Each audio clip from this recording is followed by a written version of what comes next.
السلام عليكم ورحمة الله وبركاته. إن الحمد لله نحمده ونستعينه ونستغفره ونعوذ بالله من شرور أنفسنا ومن سيئات أعمالنا. من يهده الله فلا مضل له ومن يضلله فلا هادي له. أشهد أن لا إله إلا الله وحده لا شريك له، وأشهد أن محمدا عبده ورسوله لا نبي بعده. اللهم صل وسلم على نبينا محمد وعلى آل محمد كما صليت على إبراهيم وعلى آل إبراهيم إنك حميد مجيد، وبارك على محمد وعلى آل محمد كما باركت على إبراهيم وعلى آل إبراهيم إنك حميد مجيد.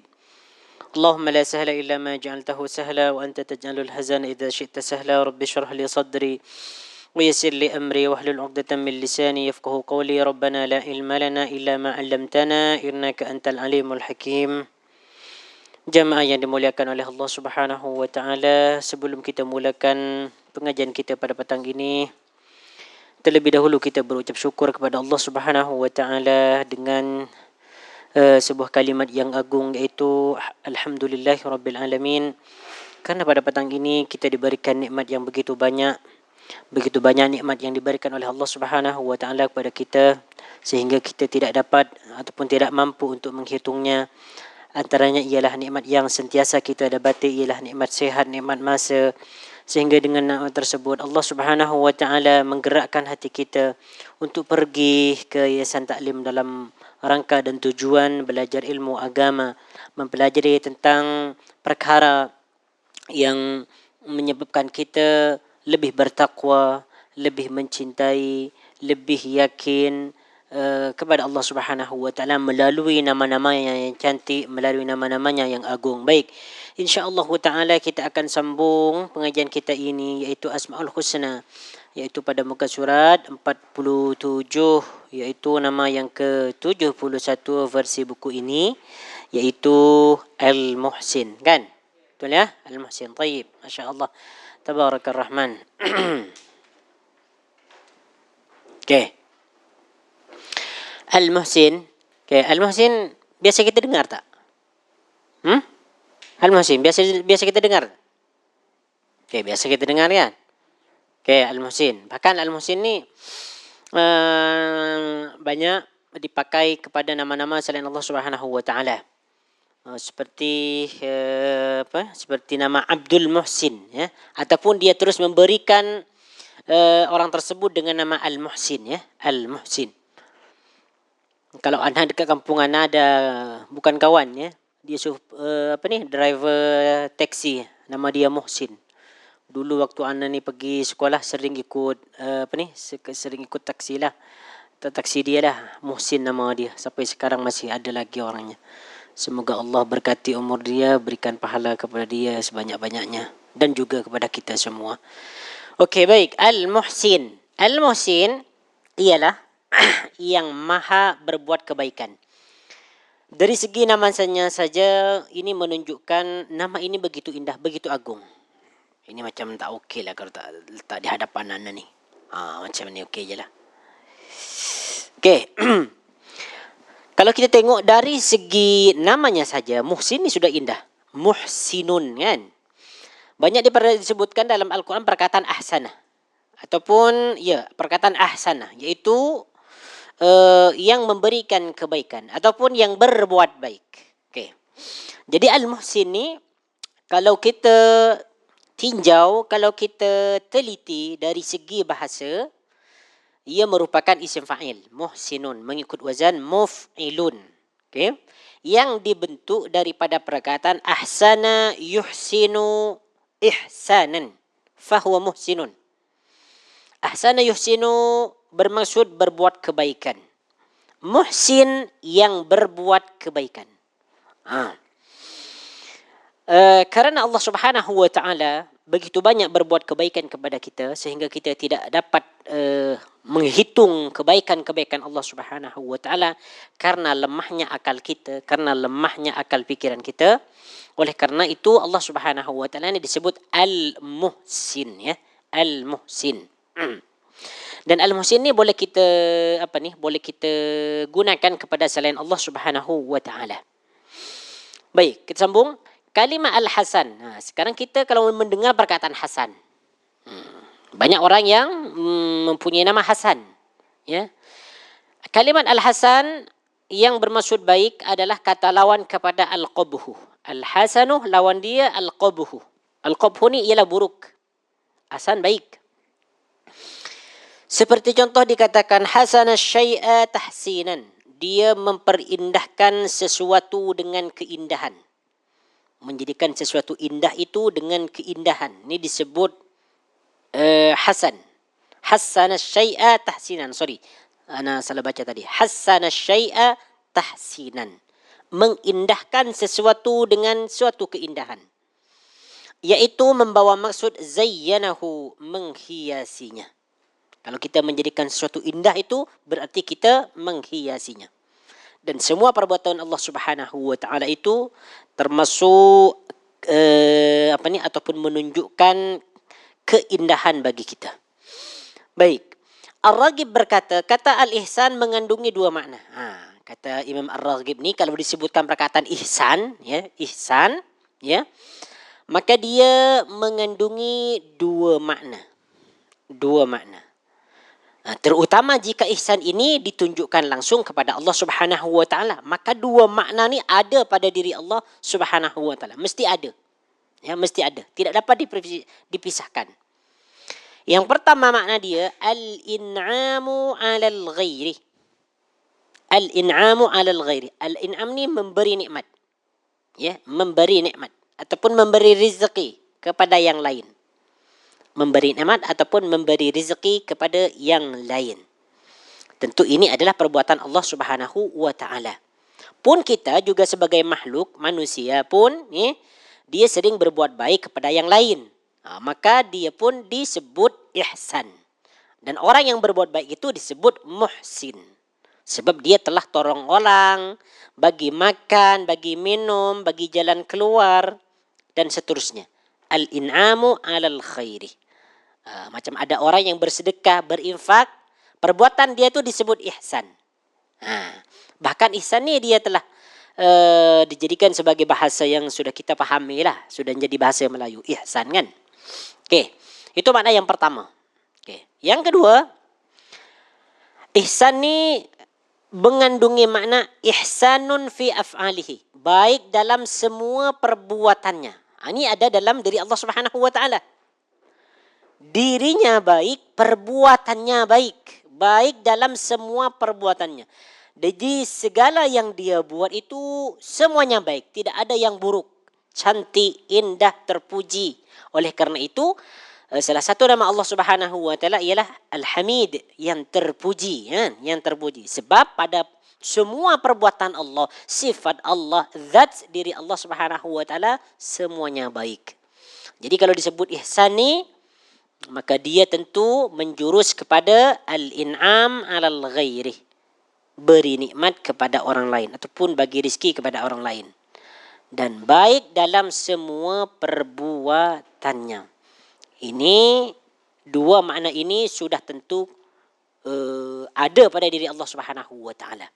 Tapi untuk manusia ni belum tentu dua makna ni ada. Kalau disebut ihsan bagi manusia ni, mungkin salah satu ni ada. Yang pertama, in'am 'alal ghairi, memberikan nikmat kepada yang lain. Okey. Boleh kita sebut dia sebagai ihsan. Ya. Bermakna dia ni telah berbuat baik kepada orang lain. Kan? Okey. Tapi meskipun dia telah berbuat baik kepada orang lain, belum tentu baik, ya, belum tentu baik pada dirinya. Ya, belum tentu baik dalam semua perbuatannya. Belum tentu semua perbuatan dia baik. Sebahagian perbuatan dia baik. Seperti apa contohnya? Okey, kalau kita buat contoh ya. Seseorang tu kalau dengan orang lain, kalau dengan jiran, kan? Kalau dengan jiran ataupun dengan kawan, dengan saudara, dia sentiasa berbuat baik. Ya, suka senyum, sebut nama kawan tu dengan nama yang lembut, dengan nama yang baik, sering senyum. Itu salah satulah. Tapi belum tentu dia perbuatan baik dia semuanya baik. Contohnya contoh kadang dia dengan istrinya ni, dia kurang baik. Ya, kalau sebut istrinya, dia tak sebut nama yang cantik. Dia terus sebut nama. Tak panggil Adinda, tak panggil Humairah, tak panggil sayang, tak panggil wahai si cantik. Terus dia sebut nama je. Tapi kepada orang lain dia sebut yang bagus-bagus, yang cantik. Cik, tuan, puan, kan? Sambil merunduk. Tapi kalau dengan isteri, kan? Ataupun dengan orang lain dia dermawan. Tapi untuk keluarganya sendiri dia macam bukan kedekut, dia tak seberapa dermawan lah. Dan seterusnya. Jadi inilah manusia dia relatif. Ya, kadang dia berbuat baik kepada orang lain, tapi belum tentu dalam semua perbuatannya dia adalah baik. Mungkin sebahagian. Tapi semua perbuatan Allah Subhanahu Wa Taala itu semuanya baik. Tidak ada pengecualian. Ya, tidak ada pengecualian. Semua perbuatan Allah, ya, keputusan Allah, rencana Allah itu adalah baik. Oleh karena itu, Allah Subhanahu Wa Taala ni juga memiliki nama yang sangat bagus, iaitu Al-Hakim, yang Maha Bijaksana. Okey, tayyib. Kita sambung. Maksud dan hakikat nama bagi Allah Subhanahu Wa Taala. Apa maksud Al-Muhsin ni? Al-Muhsin bermaksud dialah Allah yang sentiasa berbuat baik kepada semua makhluk. Ini sebetulnya kita dah tahu semua dah. Sebab nama Allah Subhanahu Wa Taala yang menjurus kepada kebaikan ini sudah kita bahas sebetulnya, iaitu Al-Barruan. Masih ingat lagi? Dulu kita pernah belajar tentang satu nama Allah Subhanahu Wa Taala, Al-Barruan, yang berbuat baik, yang maha berbuat baik. Tapi tak apa, tak ada masalah. Kita ulangi ataupun ulang kaji dalam Al-Muhsin ni. Baik. Antara bentuk ihsan yang dikurniakan kepada mereka ialah memberi nikmat dan kurnia tanpa mengira sesiapa. Ini termasuk ihsan Allah Subhanahu Wa Taala. Semua makhluk diberikan nikmat secara merata, secara menyeluruh. Tidak ada yang luput daripada mereka. Semua haiwan-haiwan, manusia, binatang, jin, semua diberi makan, diberi nikmat, diberikan kehidupan, diberi nafas untuk bernyawa, kan? Diberi anggota badan untuk bergerak, untuk berjalan, untuk melangkah, untuk mencari rezeki dan seterusnya. Menolong dan melindungi mereka, ini termasuk ihsan Allah Subhanahu Wa Taala. Menguatkan yang lemah termasuk ihsan. Memberikan petunjuk ke jalan yang benar, ini sebaik-baik ihsan. Sebaik-baik kebaikan Allah Subhanahu Wa Taala, memberi petunjuk kepada jalan kebenaran, serta memasukkan hamba-hamba yang taat ke dalam syurga yang dipenuhi dengan segala bentuk kebaikan dan keindahan. Ini pun termasuk nikmat yang teragung. Apabila hamba yang beriman itu dimasukkan ke dalam syurga dan semua hamba itu merasakan kenikmatan di dalam syurga itu. Ini ihsan Allah Subhanahu Wa Taala. Namun ini tidak disebut secara langsung dalam Al-Quran. Nama ini Al-Muhsin tidak disebutkan secara Al-Quran, namun disebut dalam hadis Nabi sallallahu alaihi wasallam. Dalam Al-Quran tak ada perkataan Muhsin, ya. Ya, kalau kita cari dalam Al-Quran sampai 1 hari, 2 hari, 1 minggu sampai 1 bulan pun cari nama Al-Muhsin dalam Al-Quran ni tak akan ketemu, tak akan jumpa. Tapi perbuatan Allah Subhanahu Wa Taala yang berbentuk ahsan itu banyak disebutkan dalam Al-Quran. Jadi perkataan muhsin dalam bentuk kata kerja banyak disebutkan dalam Al-Quran. Okey? Seperti contoh contoh dia? Kita boleh cek dalam contoh tu. Dalam contoh surah Al-Qasas, ya. Al-Qasas ayat yang ke-77. Al-Qasas ayat yang ke-77. Dekat sini Allah Subhanahu Wa Taala berfirman, wa ahsin kama ahsanallahu ilaika. Wa ahsin, dan berbuatlah baik. Kama ahsanallahu ilaika, seperti mana Allah telah berbuat baik kepada kamu. Itu dia. Ini dalam bentuk kerja, kata kerja. Tapi bukan dalam bentuk nama. Okey, lepas tu dalam surah Yusuf ayat yang 100. Allah Subhanahu Wa Taala berfirman, wa qad ahsana bi id akhrajani minas sijni. Dan Tuhanku telah berbuat baik kepada aku. Id akhrajani minas sijni, ketika dia mengeluarkan aku daripada bui.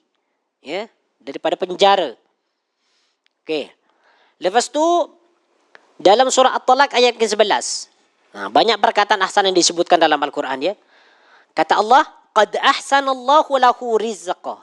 Allah Subhanahu wa taala telah berbuat baik kepadanya dengan memberikan rezeki. Jadi termasuk memberi rezeki ini Ar-Razzaq, Ar-Razik ni termasuk ihsan Allah Subhanahu wa taala kepada kita. Jadi pada intinya ya, pada intipatinya semua apa yang kita dapatkan ni termasuk kurniaan, keutamaan, kekayaan, kesehatan, apa yang kita dapatkan ni termasuk ihsan Allah Azza wa Jal. Oleh kerana itu Al-Muhsin ni amat berkaitan dengan Ar-Razzaq, Ar-Razik dan seumpamanya. Okey. Kata Syekh Abdul Razak, beliau sebut dalam bukunya ni ya, وجاءت السنة بإثبات هذه الاسم لله عز وجل في ثلاثة أحاديث عن رسول الله صلى الله عليه وسلم. Yang bermaksud bahawa hadis telah menetapkan nama ini sebagaimana yang disebutkan dalam 3 hadis. Ada dalam 3 hadis ni nama ni. Ya, nama ni. Salah satunya yang disebutkan dalam buku ni. Yang disebutkan dalam buku ni ya, bahwasanya baginda Nabi sallallahu alaihi wasallam bersabda, "Idza hakamtum fa'dilu wa idza qultum fa'ahsinu fa innallaha muhsinun yuhibbul muhsinin." Jika kamu memberi keputusan, maka berilah keputusan dengan adil. Keputusan dengan adil ni termasuk ihsan. Jika kamu membunuh, ni membunuh. Ni bukan wa idza qultum ya, tapi wa idza qataltum ni. Wa idza qataltum. Jap. Betul ke ni wa idza hakamtum wa idza qultum? Jap. Ni cek dulu. Nak takut silap ya. Qataltum ta qultum. Betul lah qataltum. Ya, qataltum. Itu bukan qultum ya, qataltum. Sila diganti ya. Ni tersilap ni. Kalau qataltum bermakna berbicara ataupun bercakap. Kalau kultum. Tapi kalau qataltum bermakna membunuh ataupun menyembelih. Okey. Jadi dalam buku tu bukan kultum ya, tetapi qataltum.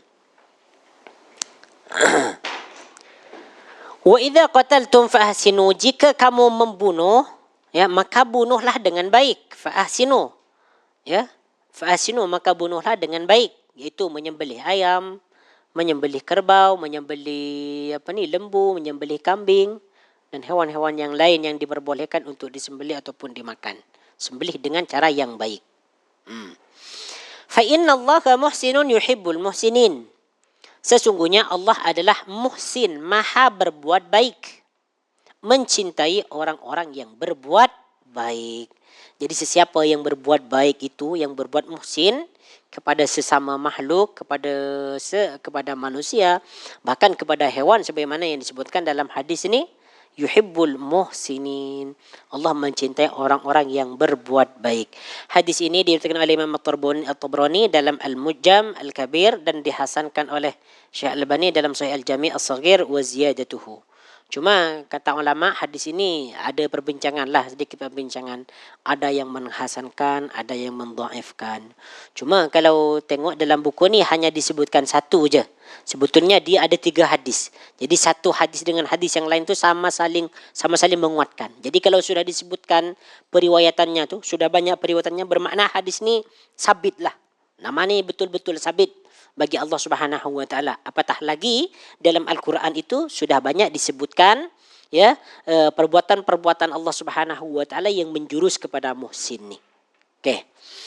Al-Qurtubi berkata, kata Imam Al-Qurtubi, Al-Muhsin tidak disebutkan secara langsung dalam Al-Quran sebagai nama. Jadi kata Imam Al-Qurtubi ni tak ada dalam Al-Quran ni perkataan Al-Muhsin. Namun ia banyak ditemui dalam bentuk fi'il, kata kerja. Seperti dalam firman Allah tadi macam yang disebutkan surah Yusuf ayat yang ke-100. Kan? Wa qad ahsana bi id akhrajani minas sijni wa jaa bikum minal badwi. Dan sesungguhnya Tuhanku telah melimpahkan kebaikan kepadaku ketika dia mengeluarkan daku daripada penjara. Ini ada kesilapan lagi ya. Waja'akum minal badwi ni dia tak ada terjemahan dekat sini ya. Itu dipotong lah. Perkataan waja'a bikum minal badwi itu dipotong. Ataupun kalau nak ditambahkan terjemahan tu boleh juga. Ya. Cari surah Yusuf ayat yang ke-100. Okey. Baik. Lepas tu dekat sini disebutkan, ihsan merupakan sifat yang lazim bagi Allah. Mesti ada. Sentiasa ada memang ihsan ni daripada diri Allah Subhanahu wa taala. Kebaikannya tidak terbatas dan tidak mampu dihitung. Sama ada dengan lisan maupun akal. Lidah pun tidak dapat menyebutkan karena dari saking banyak nikmat Allah. Bahkan kalaupun secara detail list tu ada, nikmat-nikmat Allah Subhanahu wa taala ada, maka lisan ini, mulut ini tidak akan mampu untuk membacakannya. Pun akal demikian. Akal tidak dapat mampu memikirkan tentang semua nikmat Allah Subhanahu wa taala kepada kita. Oleh kerana itu, seperti mana yang disebutkan dalam ayat yang sering diulang-ulang, wa in ta'uddu nikmatallahi la tuhsuha. Jika kamu menghitung, mengira nikmat Allah Subhanahu wa taala yang ada di dunia ini, maka kamu tidak akan mampu untuk menghinggakannya, tidak akan mampu untuk menghitungnya. Maka segala bentuk nikmat yang dimiliki seseorang seperti rezeki, kan, kesehatan, keturunan, kedudukan dan kenikmatan lainnya adalah manifestasi daripada ihsan Allah yang tidak terhingga. Allah berbuat baik kepada makhluknya tanpa mengharapkan balasan. Itu dia. Saking rahmatnya Allah Subhanahu wa taala, saking ihsannya Allah Subhanahu wa taala kepada kita, kita diberikan pelbagai nikmat. Baik, kita sambung. Dialah Allah yang memiliki kesempurnaan dalam kebaikan. Kebaikan Allah Subhanahu wa taala sempurna. Sama ada pada namanya sempurna, sifat maupun perbuatannya sempurna, tidak ada yang kurang, tidak ada yang lebih sempurna dan lebih indah daripadanya. Setiap bentuk kesempurnaan dan keindahan pada makhluk hanyalah sebahagian daripada limpahan kebaikannya. Apa yang indah pada kita ni? Kita diberikan wajah yang indah, pakaian yang indah, kekayaan yang begitu banyak, rumah yang indah, makanan yang lezat, ya, ataupun tempat tinggal yang cantik, yang indah. Ini termasuk sebahagian limpahan kebaikan Allah Subhanahu wa taala. Itu menunjukkan bahawa yang memberi ini adalah maha baik, maha indah. Sifat yang baik pada diri seseorang itu pun termasuk daripada limpahan kebaikan Allah. Dialah yang kesempurnaannya tidak dapat dijangkau akal dan tidak ada satupun makhluk yang mampu menghitung segala pujian terhadapnya. Bahkan dia adalah seperti mana yang dia puji terhadap dirinya sendiri. Tidak ada sesuatu pun yang sia-sia dalam setiap perbuatannya. Semua perbuatan Allah Subhanahu wa taala bermanfaat, mengandungi hikmah, mengandungi tujuan tertentu. Namun kita tidak memahami apa tujuan itu, apa hikmah itu. Hanyalah Allah yang mengetahui tujuan daripada setiap perbuatannya.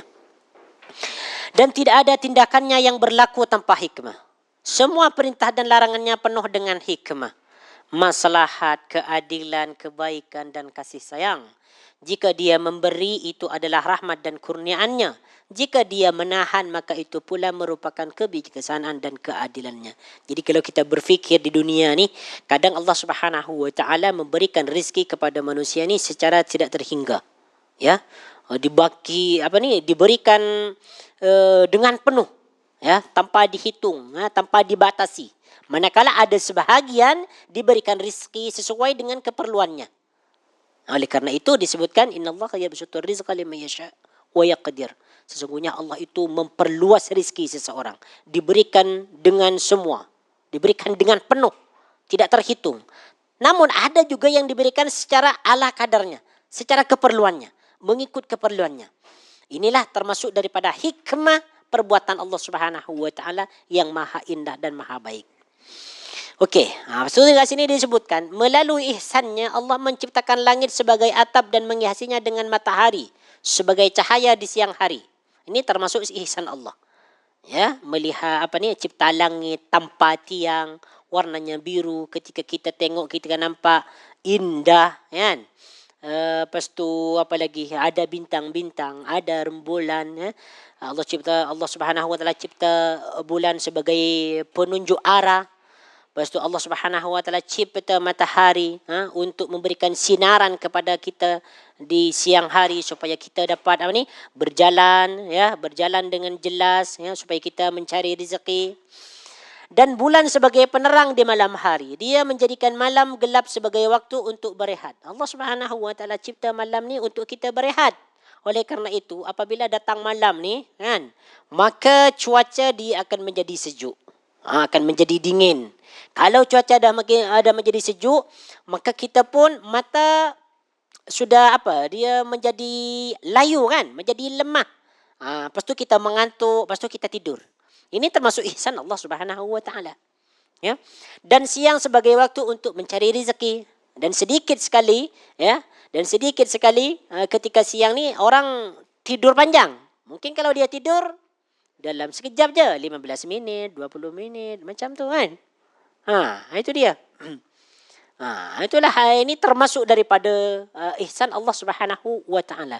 Oleh kerana itu tuan-tuan, puan-puan yang dirahmati oleh Allah Subhanahu Wa Taala, kalau kita pergi ke sebuah pengajian ni mesti kita perhatikan dengan betul-betul. Sebab yang disampaikan itu adalah ilmu Allah Subhanahu Wa Taala. Kalau apa yang disampaikan tu betul-betul ilmu Allah, qala Rasul, kita perhatikan dengan penuh perhatian, dengarkan meskipun ilmu tu sudah banyak kali disampaikan. Ini tidak ada sia-sia bagi kita.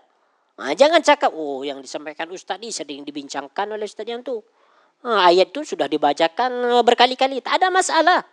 Setiap kali mendengarkan ilmu tu, dengarkan. Meskipun kita dah tahu, bahkan yang mendengar ni mungkin dia lebih alim.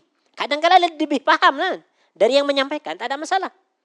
Oleh kerana itu, masjid, surau, kelas ni sebaik-baik tempat untuk kita mencari ilmu, untuk berinteraksi kepada Allah Subhanahu Wa Taala. Oleh kerana itu, kalau kita macam merasa sampai kelas tu, macam merasa mengantuk, kena lawan kantuk tu. Kena lawan kantuk tu.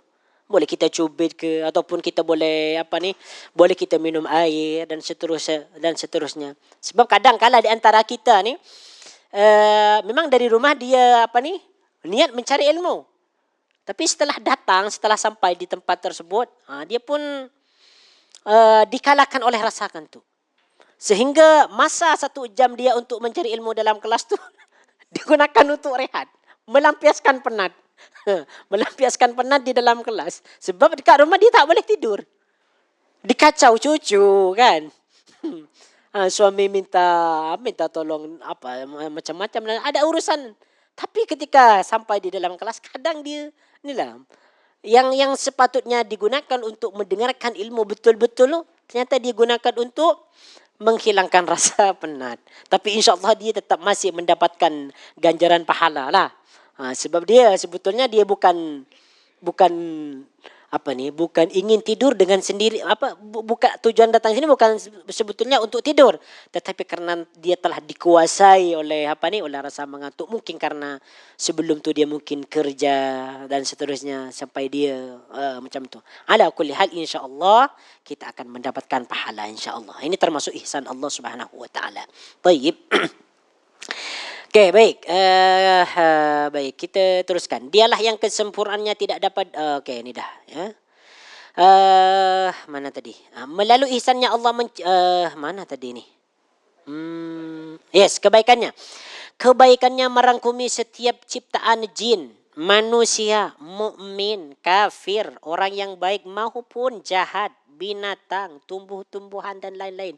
Ni semua makhluk merasakan, mendapatkan kebaikan Allah Subhanahu Wa Taala. Semua makhluk di dunia ni merasakan kebaikan Allah Subhanahu Wa Taala. Oleh kerana itu, tumbuh-tumbuhan ni sentiasa dia bertasbih kepada Allah Subhanahu Wa Taala. Benda-benda yang jumud, benda-benda yang yang mati pun dia berzikir, bertasbih kepada Allah Subhanahu Wa Taala. Agungkan Allah Subhanahu Wa Taala. Kenapa? Sebab mereka ni dia dia takjub karena Allah Subhanahu Wa Taala ini mencipta, karena Allah Subhanahu Wa Taala maha kuasa, karena Allah Subhanahu Wa Taala memberi rezeki, karena Allah Subhanahu Wa Taala memberikan nikmat.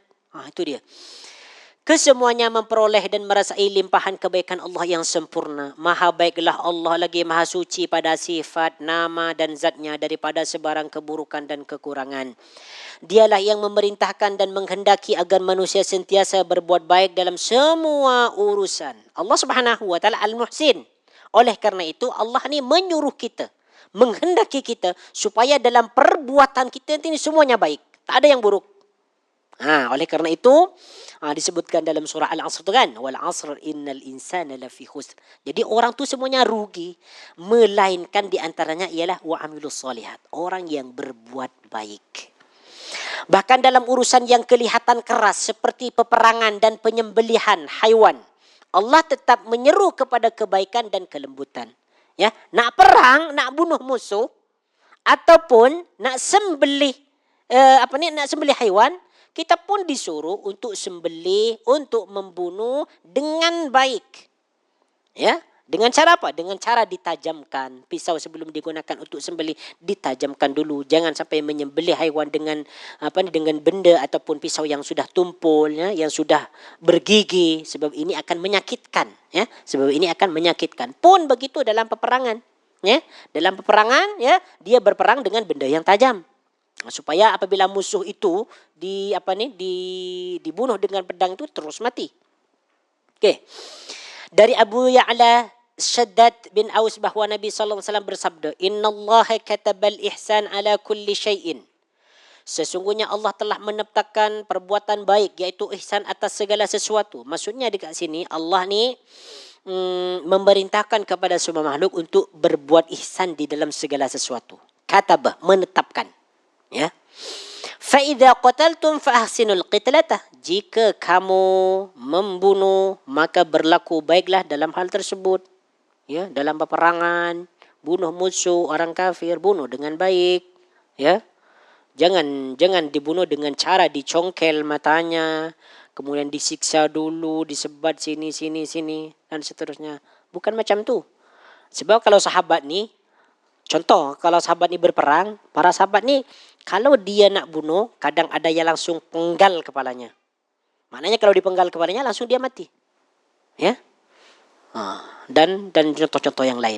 Wa idza dzabhtum fa ahsinu dzibhata wal yuhidda ahadukum syafratahu wal yurih dzabihatahu.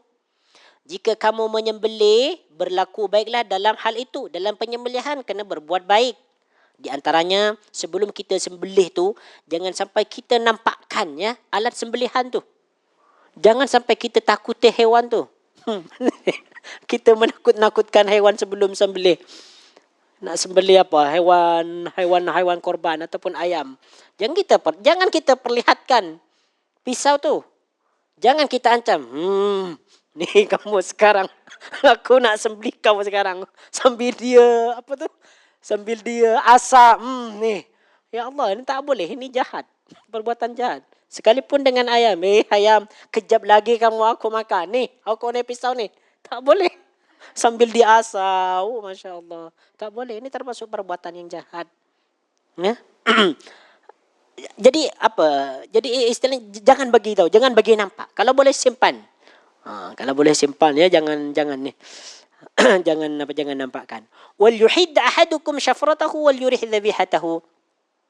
Hendaklah kalian mengasah pisaunya dan menyenangkan haiwan sembelihannya. Elus-elus dahulu kan. Kalau boleh seimbang sikit dululah. Minta maaf ya. Sekarang sudah sampai time kau ni untuk untuk dimakan untuk ni macam tu. Tak ada masalah, boleh sembang dengan haiwan kan. Mungkin dia faham dan kita tak faham dia. Mungkinlah. Baik. Hadis ini hadis sahih diriwayatkan oleh Imam Muslim 1955. Baik. Al-Muhsin dialah Allah yang sentiasa berbuat baik berbuat kebaikan secara berterusan. Jadi maksudnya kalau disebut Al-Muhsin tu bermakna kebaikan Allah ni sentiasa berterusan. Tidak pernah berhenti. Sentiasa 24 jam tanpa henti Allah Subhanahu wa taala berbuat kebaikan. Ya, macam kita ni, kita digerakkan ni.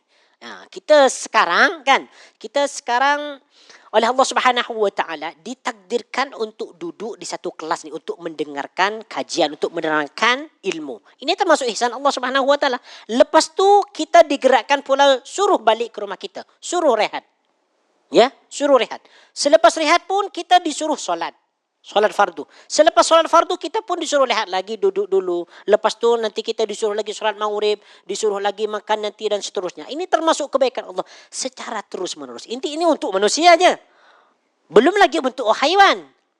Belum nikmat lagi yang ada di pandangan kita. Sekarang hujan. Lepas tu berhenti. Lepas tu hujan lagi. Lepas tu panas. Lepas tu ada angin. Ini sentiasa kebaikan Allah Subhanahu wa taala, sentiasa berpusing, berputar. Itulah Allah Subhanahu wa taala. Jadi nama ni begitu comel, begitu baik, masya-Allah, tabarakar rahman. Jadi kita ni kalau memahami tentang makna ini, begitu hebatnya Allah Subhanahu wa taala, begitu dermawannya Allah Subhanahu wa taala. Allah tidak akan menyia-nyiakan kita, Allah tidak akan meninggalkan kita. Sentiasa Allah Subhanahu wa taala dekat dengan kita, kasihan kepada kita, rahmat kepada kita. Kita dimanja oleh Allah Subhanahu wa taala. Ya, semua ni kita ni dimanja oleh Allah. Minta apapun kita diberi oleh Allah Subhanahu wa taala. Pada makanan sahaja. Pada makanan. Kita nak minta makanan apa?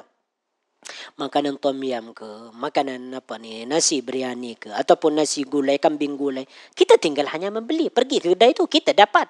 Semua itu daripada ihsan Allah Subhanahu wa taala kan.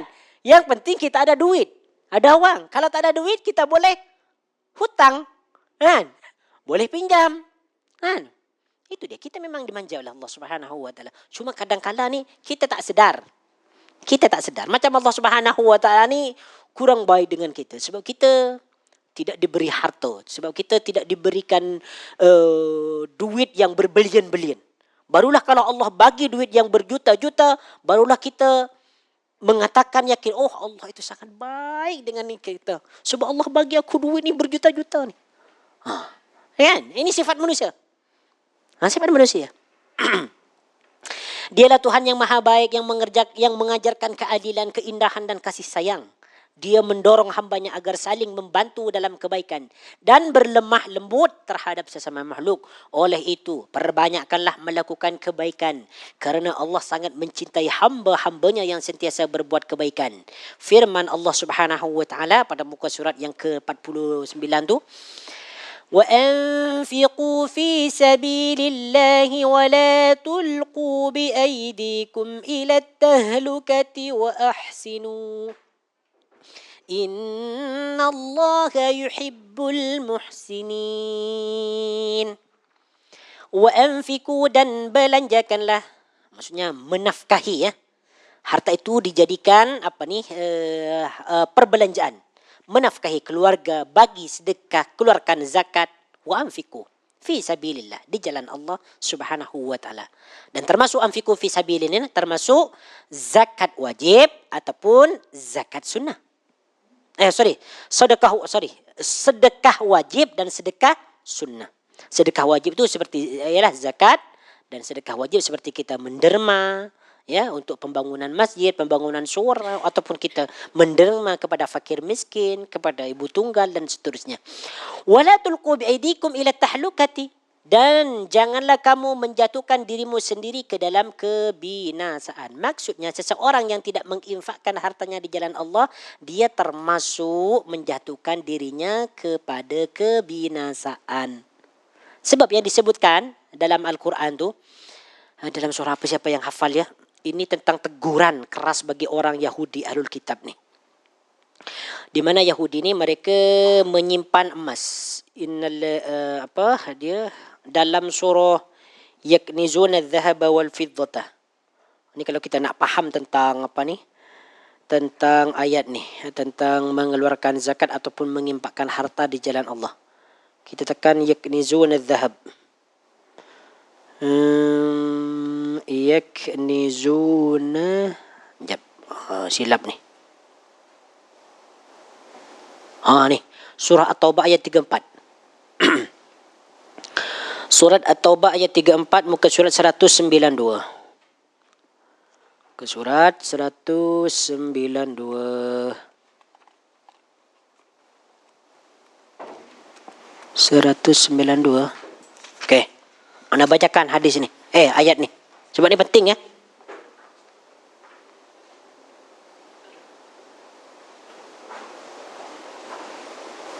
Ni Masya Allah. Ini jadi perhatian bagi kita ya. Surah At-Taubah ayat yang 34. Ya ayyuhalladzina amanu inna katsiran minal ahbari warruhbani la ya'kuluna amwalan nasi bil batil ليأكلون أموال الناس بالباطل ويسدون عن سبيل الله والذين يكنزون الذهب والفضة ولا ينفقونها في سبيل الله فبشرهم بعذاب أليم. Wahai orang-orang yang beriman, sesungguhnya banyak daripada orang-orang alim dan rahib-rahib mereka. Ini ditunjukkan kepada Yahudi dan kaum Nasrani ya. Tapi juga ini berlaku kepada orang Muslim ya. Benar-benar memakan harta orang dengan jalan yang batil. Dan mereka menghalang manusia daripada jalan Allah. Ini secara khusus masuk kepada Ahlul Kitab, Yahudi dan Nasrani. Dan tetapi sekarang ni juga berlaku kepada kaum muslimin. Dan orang-orang yang menyimpan emas dan perak. Tengok dekat sini nih. Simpan emas dan perak. Maksudnya apa? Dia tidak mau menunaikan zakat. Dia tidak mau berinfak di jalan Allah Subhanahu wa taala. Kedekut dengan hartanya.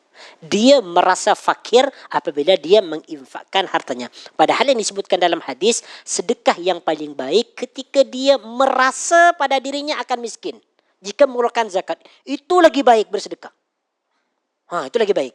Ini hadis sahih.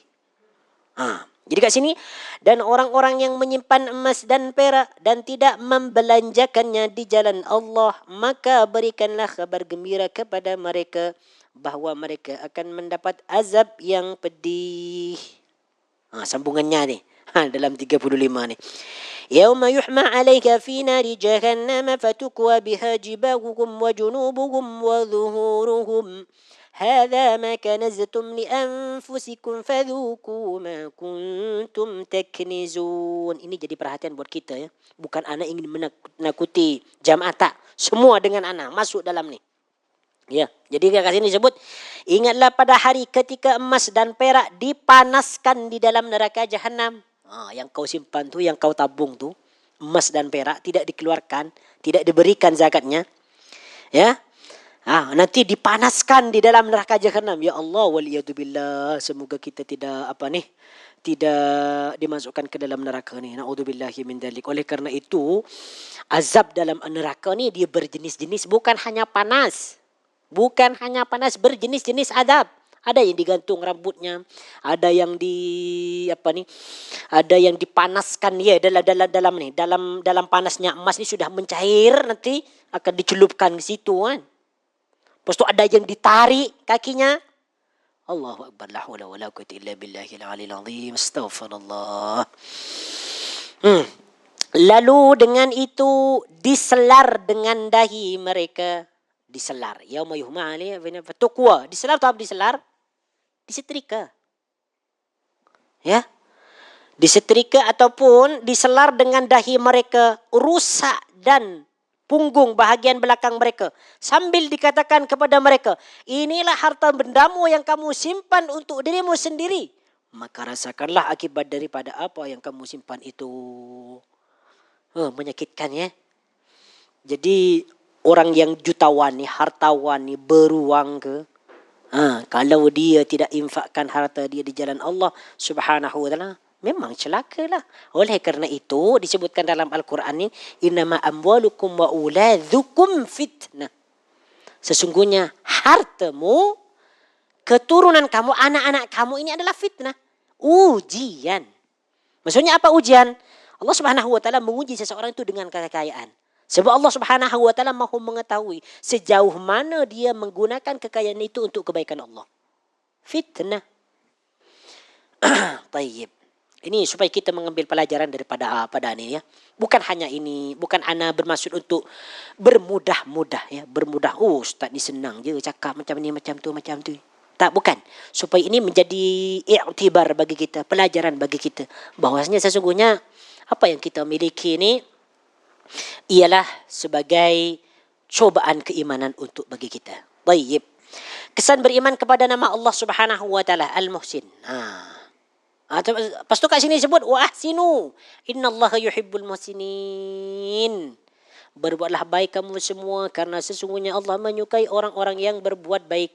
Tak kisah perbuatan baik kita itu kecil ke ataupun besar. Selagi mana kita ada kemampuan ya, selagi mana kita ada ada nyawa, ada kesempatan untuk berbuat baik, berbuatlah. Meskipun hanya dengan senyuman, itu pun sudah membahagiakan orang lain. Kita senyum, kita tengok, nampak dekat jalan kan. Senyum, panggil salam. Itu pun dah kebaikan, dah banyak dah. Dia dah senyum, dapat pahala. Dia dah bagi salam, dah dapat pahala. Kan? Okey. Baik. Kesan beriman kepada nama Allah Al-Muhsin. Yang pertama, meyakini bahawa Allah Maha berbuat baik kepada seluruh makhluknya. Tanpa batas dan tanpa pengecualian. Kebaikan dan rahmatnya meliputi semua makhluk. Jin, manusia, haiwan yang baik maupun jahat. Yang beriman maupun yang kafir. Tayyib. Yang kedua, berbuat ihsan kepada Allah dalam beribadah. Ni yang paling penting bagi kita juga. Jadi ihsan kita ni boleh dia berbentuk amalan. Okey, kejap. Apa dia ya? Ihsan kita ni dia ada dua. Ada ihsan kepada Allah, ada ihsan kepada manusia. Kan? Ihsan kepada Allah, ihsan kepada manusia. Ihsan kepada manusia di antaranya ialah berbuat baik kan. Macam sedekah, bagi senyum, tolong dia kan. Manakala ihsan kepada Allah Subhanahu wa taala ialah sebagaimana disebutkan dalam hadis itu Bukhari Muslim tu. Ketika malaikat bertanya kepada baginda Nabi, akhbirni anil ihsan tu kan. Beritahu aku apa itu ihsan. Yaitu an ta'buda ka'annaka tarahu fa in lam takun tarahu fa innahu yarak. Berbuat ihsan itu ialah kamu beribadah kepada Allah Subhanahu wa taala seakan-akan kamu melihat Allah. Macam mana kalau kamu beribadah kepada Allah dan kamu ketika itu lihat Allah? Beribadah dengan khusyuk. Bukan main-main. Beribadah dengan khusyuk, penuh dengan tumaknina, betul-betul ingin betul-betul kita ingin dipandang Allah, ingin dipuji Allah, ingin diberikan pahala oleh Allah Subhanahu wa taala. Kan? Macam seseorang berhadapan dengan menteri lah. Rakyat biasa jumpa dengan menteri. Rakyat biasa berjumpa dengan menteri, Masya Allah. Tawaduknya bukan luar biasa, bukan biasa, tapi luar biasa. Cara dia bercakap, cara dia menyampaikan kehendaknya disampaikan dengan lembut. Wahai tuan menteri, sungguhnya tuan menteri adalah orang yang sangat baik. Saya ada keperluan macam ni. Kan? Bersopan santun.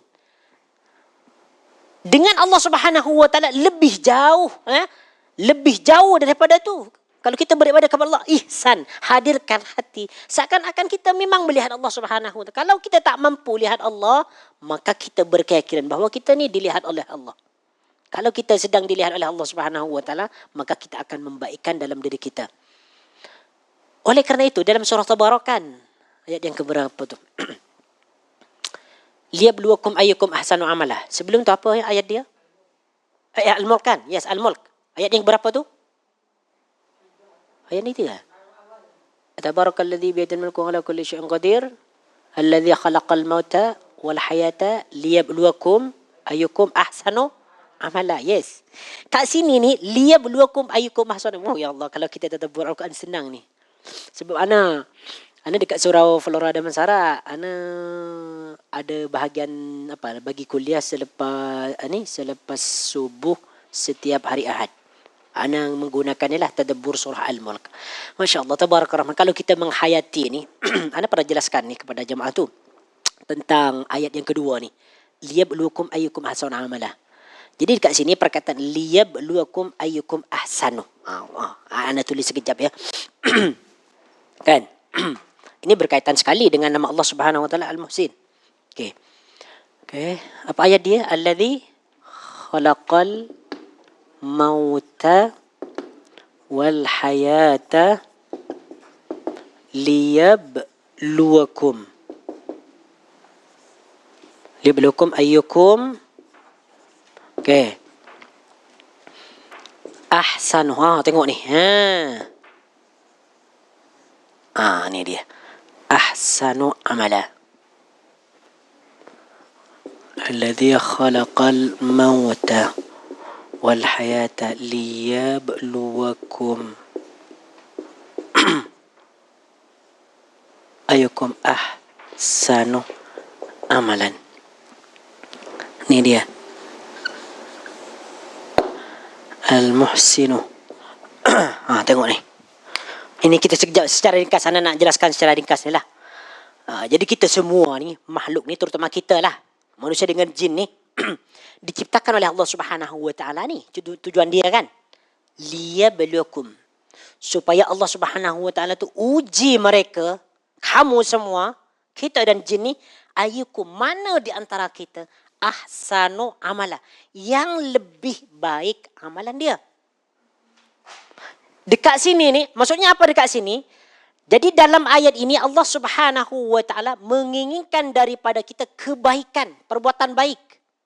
Dan yang dinilai oleh Allah Subhanahu wa taala dalam perbuatan itu adalah quality, bukan quantity. Quality itu yang first. Quality ini yang akan dinilai oleh Allah Subhanahu wa taala. Quality ahsan, yang terbaik. Yang terbaik. Yang terbaik itu apa? Macam mana amalan yang terbaik? Ada dua syarat. Sekurang-kurangnya ada dua syarat. Yang pertama, amalan itu disebut baik. Yang pertama, jika sesuai dengan petunjuk Nabi. Ini dia, petunjuk Nabi. Ini yang pertama, ahsan. Jika sesuai dengan petunjuk Nabi sallallahu alaihi wasallam. Bukan melalui ataupun timbul dari perasaan dia. Dia sangka baik. Ini baik sebab ini macam ni. Bukan macam tu. Tetapi memang dah disebutkan oleh baginda Nabi, kalau macam ni pahalanya macam ni. Buat macam ni. Bukan kita berandai-andai ataupun mengada-ngada. Yang kedua, disebut ahsan tu apabila ikhlas kerana Allah. Ini dia. Ikhlas kerana Allah. Ini dia. Ikhlas kerana Allah. Dua-dua ni mesti ada dalam ahsan. Mesti ada dalam. Jadi amalan itu diterima oleh Allah Subhanahu wa taala ni jika dua ini ada. Kalau salah satu daripadanya tidak ada, hilang, maka tertolaklah amal. Seperti apa contohnya? Kita sedekah. Sedekah sangat dianjurkan kan oleh Nabi SAW. Tapi kita tidak ikhlas, tak dapatkan pahala.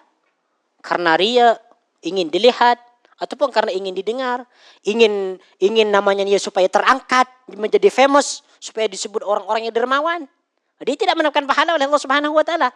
Ataupun dia berbuat satu amalan ikhlas karena Allah Subhanahu wa taala, tapi tidak menyamai petunjuk Nabi, tidak sesuai dengan petunjuk Nabi sallallahu alaihi wasallam. Seperti apa contohnya? Seperti apa contohnya? Sampai itu. Tuh, seperti contohnya tuh. Kan? Orang yang merayakan ataupun menyambut kelahiran baginda Nabi SAW secara akal memang baik kan? Baik memang. Masya Allah. Sebab kita nak agungkan Nabi SAW kan? Nak baca salawat, nak makan-makan bersama, sedekah. Cuma kerana itu tidak pernah dicontohkan oleh baginda Nabi SAW. Tidak diterima. Itu dia. Jadi dalam ahsan ni, supaya Al-Muhsin ni, Allah Subhanahu wa taala yang maha baik ni, menerima amalan baik kita, mesti kata ulama ni ikhlas dan sesuai dengan petunjuk Nabi sallallahu alaihi wasallam. Oleh kerana itu, amalan kita yang diterima ni ialah based on quality, ahsanu amala. Itu dia. Kita perlu tahu ni. Seronok kalau kita tadabbur surah Al-Mulk ni. Tayyib. Kita tak perlu panjangkan ni lah. Apa lagi ni ya? Ya, ni. Ini yang kedua. Jadi berbuat ihsan kepada Allah dalam beribadah. Okey, tayyib. Yang ketiga, menyedari bahawa segala bentuk kebaikan yang ada pada makhluk sebenarnya adalah pancaran daripada kebaikan Allah. Apa yang kita perbuat dari kebaikan ni sebetulnya dia datang daripada pancaran kebaikan Allah. Bukan semata-mata datang daripada kehendak kita, dari nafsu kita, tak. Itu pada hakikatnya datang daripada Allah. Kita jalan ke ihsan taklim ni adalah ihsan daripada Allah. Datang daripada pancaran Allah Subhanahu wa taala. Oleh kerana itu dia disebut dialah zat yang maha baik dan suka berbuat baik kepada makhluknya. Untuk nama ni memang kita kena amalkan. Beramal dengan Asmaul Husna Al-Muhsin. Okey, tayyib. Kita teruskan kepada contoh doa. Berikut adalah beberapa contoh doa yang berkaitan dengan makna nama Allah Al-Muhsin. Kalau dalam hadis ya, tidak disebutkan contoh doa yang menyebutkan langsung nama Al-Muhsin, tak ada dalam hadis. Cuma ada sebahagian doa Nabi yang di dalamnya terkandung Al-Muhsin. Terkandung Al-Muhsin atau sesuatu yang baik. Contoh bacaan dalam sujud. Allahumma laka sajadtu bika amantu wa laka aslamtu sajada wajhiya lilladhi khalaqahu wa sawwarahu wa syaqqa sam'ahu wa basarahu tabarakallahu ahsanul khaliqin. Yang bermaksud, ya Allah, kepadamu aku sujud dan kepadamu aku berserah diri dan kepadamu aku beriman. Wajahku sujud kepada yang menciptakannya dan membentuknya dengan baik dan memunculkan pendengaran dan penglihatannya. Maha suci Allah, pencipta yang terbaik. Ahsanul khaliqin, pencipta yang terbaik. Okey, doa iftitah. Yang biasa kita baca ni, inna salati wa nusuki wa mahyaya wa mamati lillahi rabbil alamin la syarika lah wa bidzalika umirtu wa ana minal muslimin. Allahumma hdini li ahsanil a'mal wa ahsanil akhlaq la yahdi li ahsaniha illa anta wa qini sayyi'al a'mal wa sayyi'al akhlaq la yaqi sayyi'aka illa anta. Yang bermaksud, sesungguhnya solatku, sembelihanku, ibadah haji, ibadah kurban, ya, hidupku dan matiku hanya semata-mata untuk Allah Tuhan semesta alam. Tidak ada sekutu baginya, maka aku patuh kepada perintahnya dan aku termasuk dalam kalangan orang yang berserah diri. Ya Allah, tunjukilah aku amalan dan akhlak yang baik. Tidak ada yang dapat menunjukkanku kepadanya kecuali Engkau. Jauhkanlah aku daripada amal dan akhlak yang buruk. Tidak ada yang dapat menjauhkannya darinya kecuali Engkau. Okey. Seterusnya yang ketiga, doa memohon akhlak yang baik. Doa memohon akhlak yang baik, iaitu Allahumma ahsanta khalqi fa ahsin khuluqi. Ya Allah, sebagaimana Engkau telah memperindah ciptaanku, ada mata, ada tangan, rambut, semua ada, dicipta dengan sempurna. Oleh kerana itu, indahkanlah akhlakku. Minta kepada yang maha indah. Sebab yang mencipta kita adalah maha indah, kita meminta keindahan, meminta kebaikan daripadanya, kebaikan pada diri kita, kebaikan pada akhlak kita, kebaikan pada tingkah laku kita. Tayyib, insyaAllah kita cukupkan di sini ya. Untuk minggu depan insyaAllah kita teruskan kepada nama yang ke-72, iaitu As-Sittir. Ana yakin ni tak ada yang pernah mendengar nama As-Sittir ni. Kan? As-Sittir. Apa Sittir? Maha menutupi. InsyaAllah kita akan kaji pada minggu hadapan. Baik, insyaAllah untuk hari ini kita akan ada tazkirah mungkin dalam 3 minit ke ataupun sampai 5 minit ya. Untuk kelas Asmaul Husna kita tangguhkan dulu. Apabila ada kesalahan itu datangnya daripada ana sendiri. Kalau ada kebenaran, kebaikan itu datangnya daripada Allah Subhanahu wa taala. Subhanakallahumma wa bihamdika asyhadu an la ilaha illa anta astaghfiruka wa atubu ilaik. Wa sallallahu ala nabiyyina Muhammadin wa ala alihi wa sahbihi wa baraka wa sallam. Walhamdulillahi rabbil alamin. Assalamualaikum warahmatullahi wabarakatuh.